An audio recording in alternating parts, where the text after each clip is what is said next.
شوبک کی جنگ میں سلطان صلاح الدین ایوبی شدید زخمی ہو گیا اور اس کا جانبر ہونا ممکن نہیں۔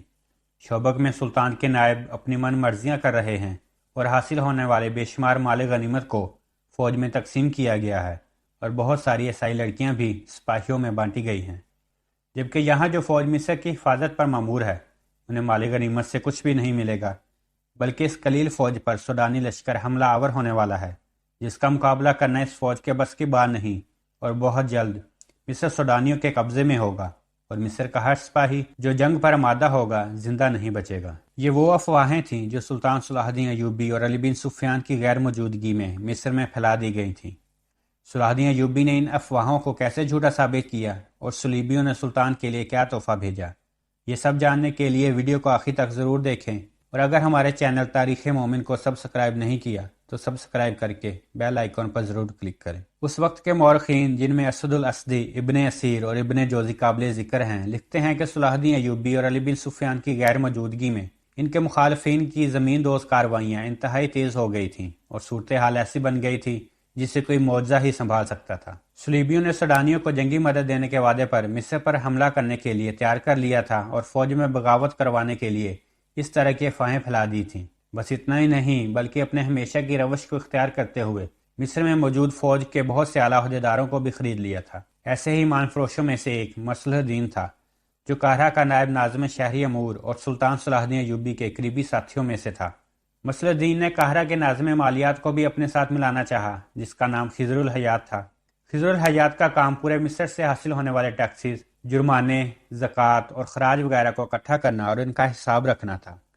یہ بہت نازک اور اہم ذمہ داری تھی جو خضر الحیات کو سلطان صلاح الدین ایوبی نے سونپی تھی، کیونکہ وہ ایک باعمل اور پکے کردار کا مسلمان تھا۔ خضر الحیات کو مصلح الدین کے ارادوں کا علم ہوا تو نہ صرف اس نے اس ایمان فروشی سے انکار کر دیا بلکہ مصلح الدین کی ان کارروائیوں کے متعلق سلطان صلاح الدین ایوبی کو خط لکھنے کا ارادہ بھی ظاہر کر دیا، جس کے نتیجے میں ایک رات وہ سچا مومن خضر الحیات اپنے گھر کے صحن میں مردہ حالت میں اس طرح پایا گیا کہ اس کی پشت میں ایک تیر پیوست تھا۔ اس وقت قاہرہ کی پولیس کا سربراہ غیاث بلبیس تھا جو کہ ایک ماہر سراغ رساں تھا۔ وہ خضر الحیات کی موت کی خبر سنتے ہی جائے وقوع پر پہنچا اور اسی رات تفتیش شروع کر دی۔ تفتیش کے دوران جب پچھلے چند دنوں کے واقعات کے تانے بانے ملائے گئے تو شک کی ڈور سیدھی مصلح الدین کی گردن کے ساتھ اٹکی نظر آنے لگی، لیکن وہ اونچے درجے کا عہدیدار تھا، اس پر ڈائریکٹ ہاتھ ڈالنا آسان کام نہ تھا۔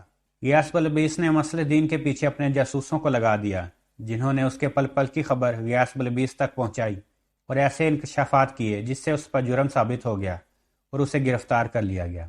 اس کے گھر سے ایک جوان اور حسین لڑکی کے ساتھ بہت ساری دولت اور شراب بھی برآمد ہوئی۔ ایک قاصد جس کا نام زین الدین تھا مصر کی افواہوں سے لے کر خضر الحیات کی موت اور مصلح الدین کی گرفتاری تک کی خبریں لے کر سلطان ایوبی تک شوبک میں پہنچا اور ساری صورتحال اس کے سامنے رکھ دی۔ سلطان نے فوراً 2 خط لکھے اور 2 تیز رفتار قاصدوں کے حوالے کر کے ایک کو نور الدین زنگی کی طرف اور دوسرے کو اپنے بھائی تقی الدین کی طرف روانہ کر دیا۔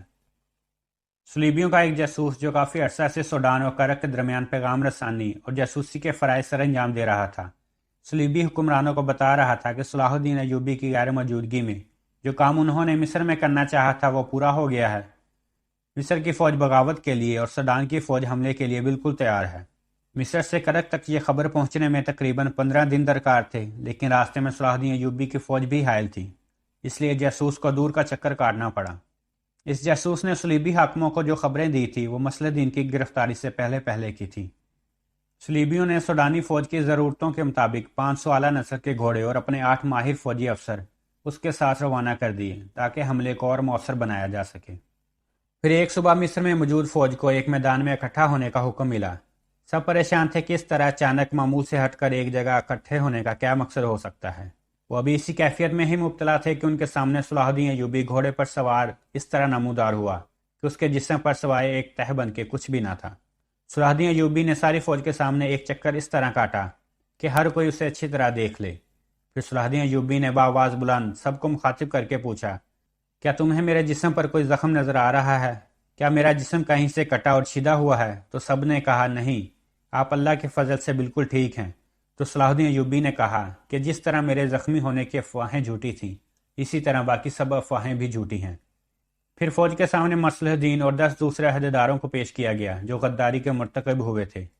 مصلح الدین اپنا دماغی توازن کھو چکا تھا اور کہہ رہا تھا کہ صلاح الدین ایوبی مر چکا ہے اور میں مصر کا امیر ہوں، تم میری فوج ہو، تم میرا حکم مانو۔ ابھی وہ بے خیالی میں بول ہی رہا تھا کہ فوج کی صفوں میں سے ایک تیر سنسناتا ہوا آیا اور مصلح الدین کی گردن میں پیوست ہو گیا۔ پھر اور 6-7 تیر آئے اور مصلح الدین کے جسم کے پار ہو گئے۔ ہوا کچھ یوں تھا کہ جب زین الدین مصر کی تمام رپورٹ لے کر صلاح الدین ایوبی تک پہنچا تو صلاح الدین نے ایک خط نور الدین زنگی کو لکھا کہ میں مصر روانہ ہو رہا ہوں، آپ جتنی جلدی ہو سکے شوبک پہنچیں، اور ایک خط اپنے بھائی تقی الدین کو لکھا کہ تیز رفتاری سے مصر پہنچے، اور خود کسی کو خبر ہوئے بغیر اپنے حفاظتی دستے کے ساتھ مصر پہنچ گیا۔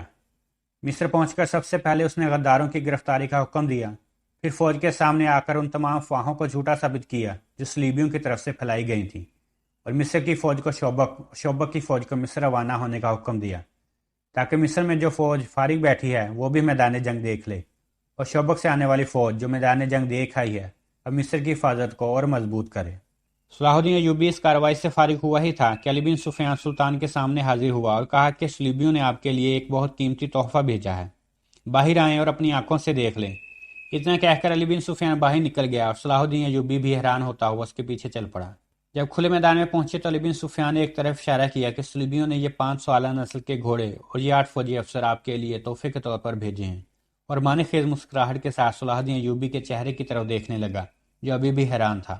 پھر علی بن سفیان نے پوچھنے پر بتایا کہ ہمارا ایک جاسوس سوڈان اور کرک کے درمیان صلیبیوں کا پیغام رساں بن کر 3 سال سے پیغام رسانی کر رہا تھا اور ہمیشہ اپنے مقصد میں کامیاب رہا تھا۔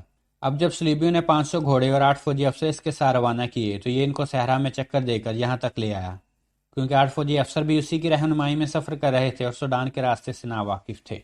اس طرح اللہ تعالیٰ نے نہ صرف مصر میں اٹھنے والی بغاوت کو رفع کرنے میں سلطان صلاح الدین ایوبی کی مدد کی، بلکہ بہت سے غداروں کو بھی عبرت کا نشان بنا دیا اور صلیبیوں کو ایک دفعہ پھر ہزیمت اٹھانا پڑی۔ اللہ تعالیٰ سلطان صلاح الدین ایوبی کے درجات بلند فرمائے اور ہمیں بھی آپ جیسا بننے کی توفیق عطا فرمائے، آمین۔ خوش رہیں، خوش رکھیں اور یاد رکھیں اپنی تاریخ کو۔ خدا حافظ۔